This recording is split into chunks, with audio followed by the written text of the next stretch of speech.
I invited everyone to dinner for my birthday. My brother snorted. No one cares. They all canceled. I stayed quiet, paid, and texted. Let's see you celebrate without a house. By morning, every payment was gone, and every call begged. Please. You know, for most of my life, my family had me pegged. Adam. Oh, he's the quiet one. The lucky one. The one who just pays the bills. And for years, I let them believe it. I kept my head down, worked hard, and never ever stirred the pot. But then on my last birthday, something inside me didn't just snap, it shattered. And in that moment, I finally saw just how much they'd taken my silence for granted. Have you ever felt that gut-wrenching realization that the people you love most see you as nothing more than a resource? Let me back up a bit. My name's Adam, I'm 34, and I run my own business in commercial real estate. It wasn't handed to me. I built it from the ground up, starting out of pure desperation after getting laid off in my 20s. Now it does well. Really well. Enough that money isn't a worry anymore. And because of that, about 5 years ago, I started helping my family out. In ways they never really acknowledged, but always expected. My parents' mortgage, I quietly started covering it when my dad's health declined and their savings dried up. My older brother, Matt, I co-signed his refinance to keep him from losing his house during his second divorce. My younger sister, I covered her tuition when her scholarship fell through. I never held it over them. Never asked for thanks. Honestly, I didn't mind. I figured we're family, right? That's just what you do. But lately, things had felt different. It started subtly. Missed calls, canceled plans, birthdays remembered late, or sometimes, not at all. I brushed it off. Life gets busy, I told myself. Then came the flimsy excuses. Oh, we didn't think you'd want to come. It was last minute. You're always working anyway. The truth, they just stopped including me. And yet, the bills kept coming. Can you spot us this month? The furnace went out. We're tight right now, just for a bit. And still I kept paying. This year, for my 34th birthday, I wanted to do something nice. Nothing extravagant, just special. I booked a reservation at a restaurant I'd been wanting to try for a while, one of those places that makes you feel like it's okay to celebrate yourself. I booked a private table for 10. Sent a simple group message to my parents, my siblings, a couple of cousins. Would love to see you all. My treat. My mom responded with a thumbs up. My sister said, sounds good. Matt, he left it on read. I should have known, honestly. The day of the dinner came. I got ready, put on the nice watch I rarely wear, and showed up a little early, nerves buzzing. I even asked the waiter to hold off bringing drinks until everyone arrived. 5 minutes passed, then 15. At 30 minutes, I checked my phone. One by one, the messages rolled in. Sorry, something came up.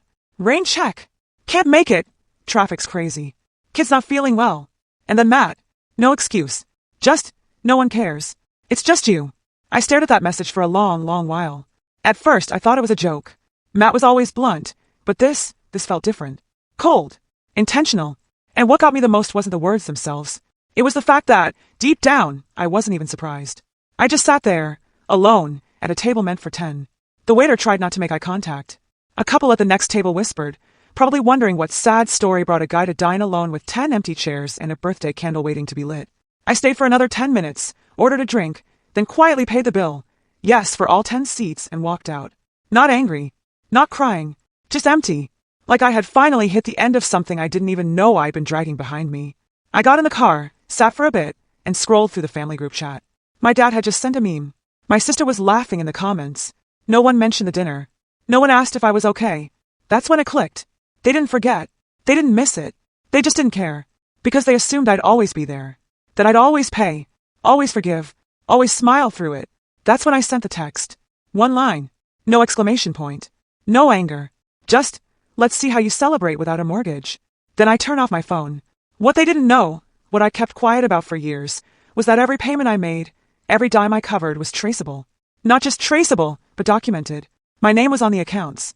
I had power of attorney for my parents. Co-ownership of the refinance agreement for Matt. And my sister's tuition? That was through an education trust, set up under my business. Quiet power. Paper trails. Legal leverage. I hadn't touched it because I never wanted to use it. But that night, as I sat alone in my apartment, city lights flickering through the window, I opened my laptop, logged into every account, and began. By morning, the mortgage auto payments were canceled. The trust was frozen. The refinance contract was triggered to full repayment terms. The shared family Spotify account, gone. The Amazon Prime they all piggybacked off of, canceled. I didn't even feel guilty. Just clear. For the first time in years, my generosity didn't feel like a quiet burden. It felt like power. At 6:12 a.m., the voicemail started. First, my mom.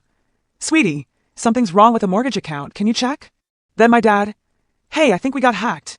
Then my sister, are you awake? My card's getting declined. And finally Matt, no greeting. Just, you're being dramatic. Fix it. I didn't answer. I didn't even listen to the rest.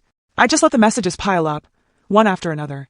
And for the first time in a long time, I felt something unfamiliar creeping up my spine. Not guilt, not regret, something sharper. Freedom. And just when I thought they might finally understand what they had done, just when I thought the silence might settle in long enough for them to really feel it, my phone lit up with one more notification. A message from Matt. It said, wow, you're really going to do this to your own family over some dinner party pity tantrum? Grow up. I stared at it. I actually laughed. Not because it was funny, but because the audacity had reached a point where it was almost impressive. There it was, in black and white, the unshakable belief that no matter what they did, I owed them. That my silence meant submission. That being the quiet one also meant being the doormat. I didn't reply. I just put the phone down and made myself breakfast. Bacon, eggs, the works. Played music on my speakers. Brewed coffee. And silence. It was weird how calm I felt. Like a fog had finally lifted. The apartment was quiet, but it wasn't lonely. It was peaceful. I hadn't realized how much of my energy was spent managing their messes, waiting for the next ask, the next guilt trip. Now, nothing. Just quiet. Around noon, I opened my email. That's when the panic started trickling in. First, a message from my parents' bank. My dad had tried to reset the auto payment settings and called the branch when he couldn't. He hadn't realized that I had full control as power of attorney. They wouldn't let him make changes without my sign-off. The email was polite, but clear. They needed to speak with me. Then, one from the college bursar's office. My sister's tuition payment had bounced. Her spring semester balance was flagged for collections if not paid in the next 10 business days. The trust I'd set up had been their safety net, and now it was frozen, locked until I chose to reopen it. And then, this one really got me. A message from Matt's mortgage company. Because I was still listed as a co-borrower, any changes to the agreement had to go through me. And without my income factored in, his refinancing terms would collapse fast. They were strongly recommending immediate resolution. They were unraveling. Fast. That night, my mom called 6 times. Then my dad.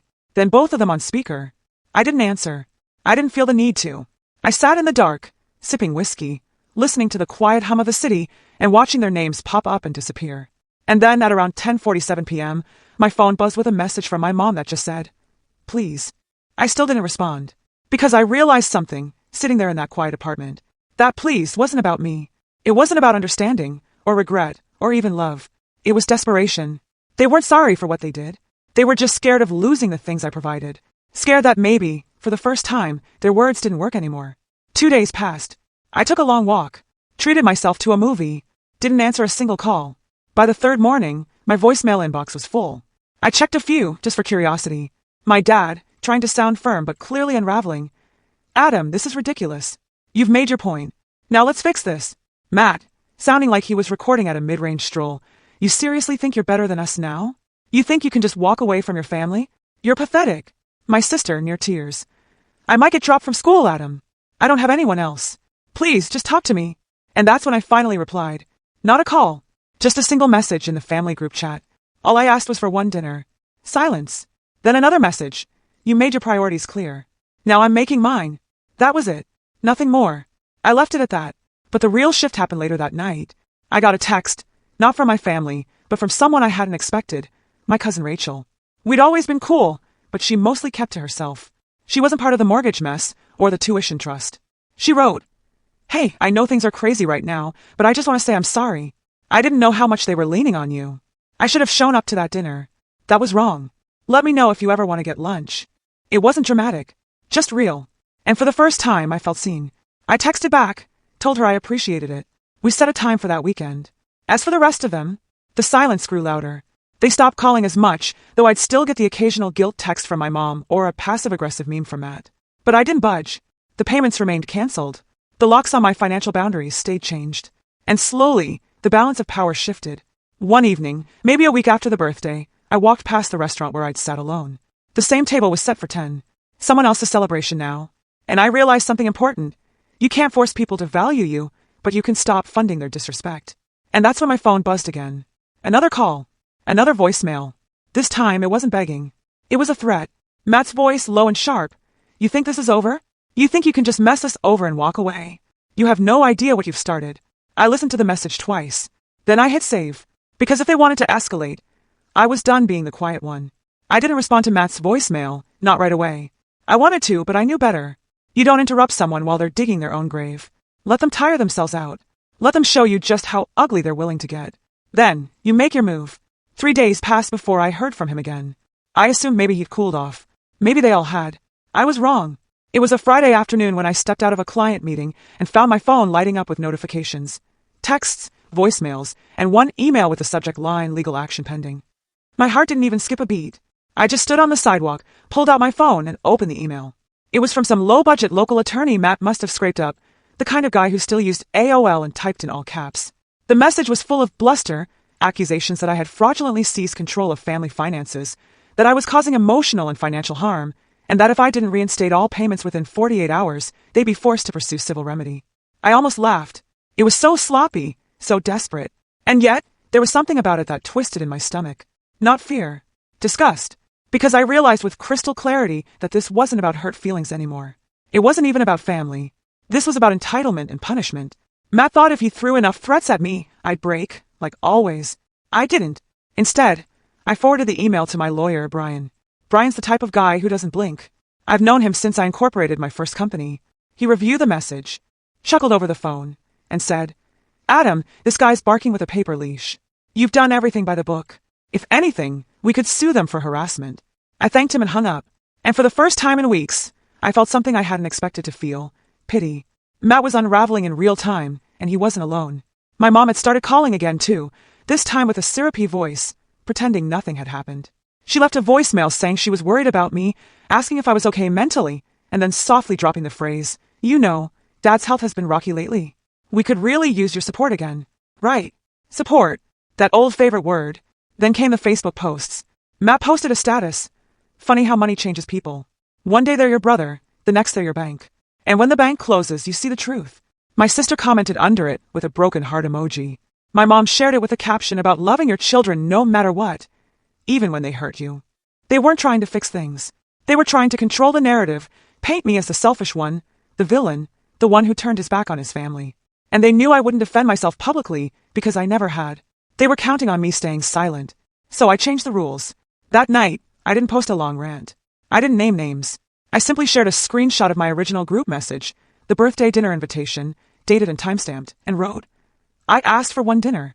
They asked for my life. Nothing more." The comments exploded.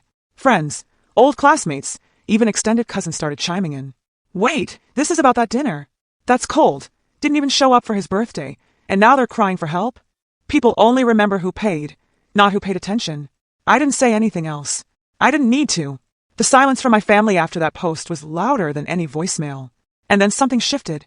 Rachel, my cousin, messaged me again. She'd seen the post. She wanted to meet for that lunch after all. We picked a quiet spot downtown, nothing fancy, just casual. When we sat down, she looked me dead in the eye and said, "You're not crazy. You've been carrying them for years. And I think they're terrified that you finally put them down." I didn't expect that. I don't think I even realized how badly I needed someone, anyone, to say that out loud. I nodded. Didn't trust myself to speak. She added, "They're trying to shame you into being useful again, but you don't know them the pieces of yourself they broke." That line stuck with me. And it helped when, the next day, my dad finally called. He never called. Ever. When I picked up, there was a long pause before he said, "Hey, Adam." I waited. He sighed. "Your mother's in a state. Says you've gone cold, that you're punishing us. Is that true?" I wanted to scream. Instead, I asked calmly, "Did you know what Matt said about my birthday?" Another pause.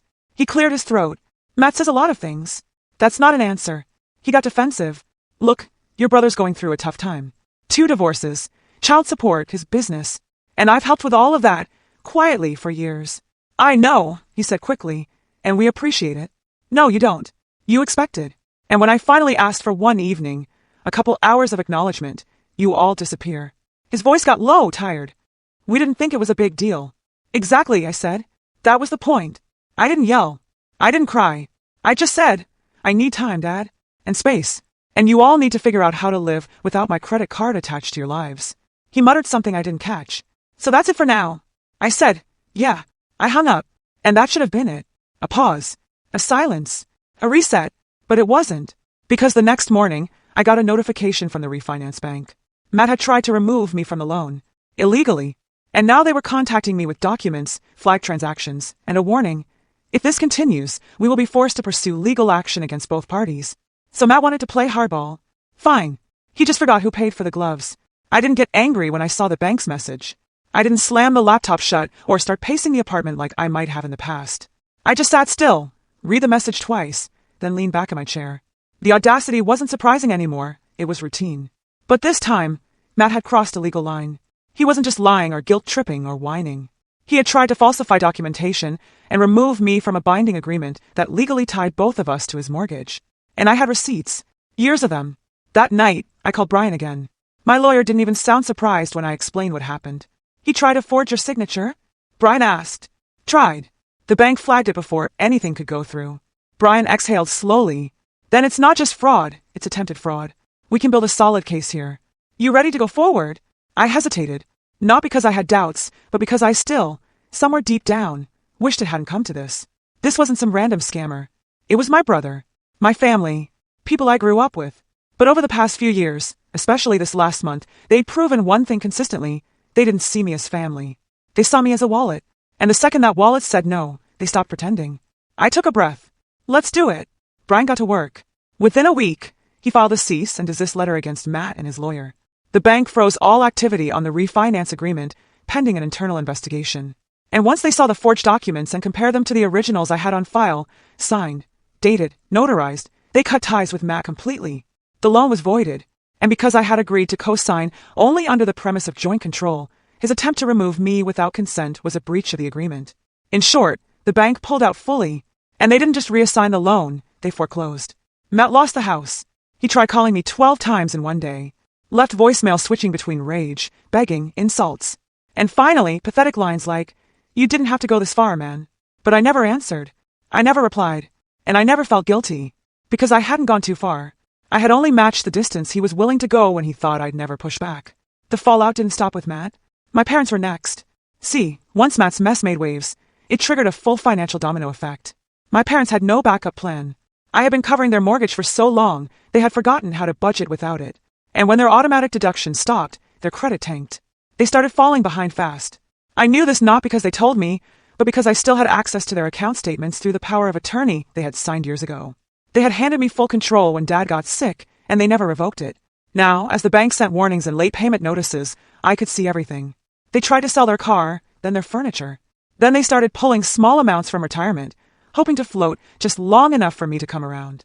I didn't. Instead, I drafted a formal letter through Brian, revoking my power of attorney and severing all legal and financial ties with them. I attached a detailed summary of the payments I had made over the years, mortgage, utilities, credit cards, even small things like groceries and medication, and wrote plainly, "This is what I gave. This is what I got in return." Or even now, I didn't mail it. I left it on their front doorstep in a sealed envelope with a copy of the birthday dinner invite tucked inside. 2 days later, I got a text from my mom. Just one word, "Why?" I didn't respond, but I did finally block their numbers. Not out of anger, not even out of revenge. I did it for peace. I think that's what most people misunderstand about walking away. It's not always about getting back at someone. Sometimes, it's about preserving what little of yourself you have left. And I had given so much of myself, my time, my money, my silence, my energy, that I didn't even realize I was running on fumes until I stopped. And suddenly, I could breathe again. A month passed. Then 2. Life got quiet. Blissfully so. I started going to the gym again. Reading more. I reconnected with old friends I'd lost touch with. I even started seeing someone who didn't know anything about the drama, just someone who laughed at my jokes and listened when I talked, and didn't expect anything more from me than my time and honesty. It felt strange. It felt real. But the real shift came on a random Thursday while walking downtown, when I bumped into Rachel again. She was with a friend, and introduced me with a grin. "This is Adam, the guy who finally stood up for himself." We laughed, but it stuck with me. That's who I had become. Not just the guy with the money. Not the quiet one. The guy who finally said enough. And that mattered more than anything. Matt, as far as I know, moved back in with an old college buddy and was trying to rebuild. My sister dropped out of school and took a job at a local boutique. My parents, well, I heard from a cousin that they're renting now, somewhere on the other side of town. I don't know the details. I don't want to, because I'm not their safety net anymore. And they're not my responsibility. My birthday this year? I didn't book a table. I didn't invite anyone. I went to a beachside cabin for the weekend with someone who actually cared. We drank wine, grilled steaks, and watched the sun dip behind the waves in silence. And for the first time in my adult life, I didn't feel guilty for celebrating myself. I didn't feel selfish. I felt free. So yeah, that was the year I lost my family and found myself. And I'd make that trade again in a heartbeat. What do you think? Have you ever faced a moment where you realized you were being taken for granted, and what did you do about it? Share your thoughts in the comments below. I really want to hear your stories.